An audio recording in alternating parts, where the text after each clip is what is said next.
Pure Rahmat ada cakap pasal dalam bot tu ada Sabotage. sabotaj, maksudnya bukan sabotaj, perkataan dia orang dalam Ada spy. pengkhianat lebih Pengkhianat, kurang. Betul tak? Benda tu ada. Benda tu real. Real. Serius lah, saya mesti tak boleh brain. Betul. Bukan penapisan.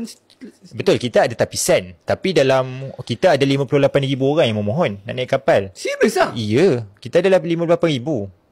Dan asal yang terpilih lebih kurang 1,167 orang yang datang training. Lebih daripada tu, kita memang sebenarnya dari sudut koordinasi kita masih belajar dan nak menambah baik lah macam mana kita menapis orang-orang tu, ataupun peserta-peserta yang nak join Global Smoke Flotilla ni. Tapi still masih ada terlepas. Yelah, spy ni kan dia dilatih bagaimana untuk rasa serasi dengan orang yang berada di sekeliling dan sebagainya. Mereka dah diberi latihan tu. Jadi kita memang tak expect.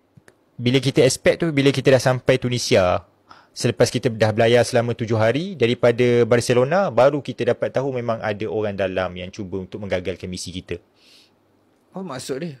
Maksud dia senang cerita macam ni lah, Mossad ataupun ejen-ejen yang negara-negara yang bersekutu dengan mereka ni cuba untuk menggagalkan misi ni supaya kami tak meneruskan perjalanan ke Gaza.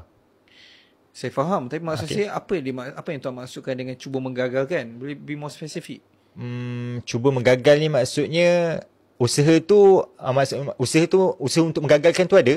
Iaitu? Tapi maksud contoh, kalau dekat Tunisia kita ada drone yang meletakkan bahan bakar di atas kapal. Kalau tengok ada video-video yang masa kita berhenti kat Tunisia, ada drone yang memang lemparkan bahan terbakar di atas kapal, beberapa buah kapal. Betul, kita ada ingat benda tu. Okey, apa yang dimaksudkan dengan pengkhianat yang di dalam kapal? Macam kat mana dia punya correlation tu? Pengkhianat dalam kapal tu maksudnya dia adalah orang yang memberi maklumat. Ya, maksudnya macam mana tuan tahu? Kita tahu sebab setiap dia ni, bila dia orang yang kita syak ni, dan orang memang suspek lah, dia ni berpindah banyak kapal. Dan kapal-kapal yang diduduk ni semua kapal yang mengalami kerosakan enjin, kerosakan yang sama. Jadi bila perbincangan tu berlaku, ketika mana ada drone tu pun, dia pun ada di kawasan tu kebetulan.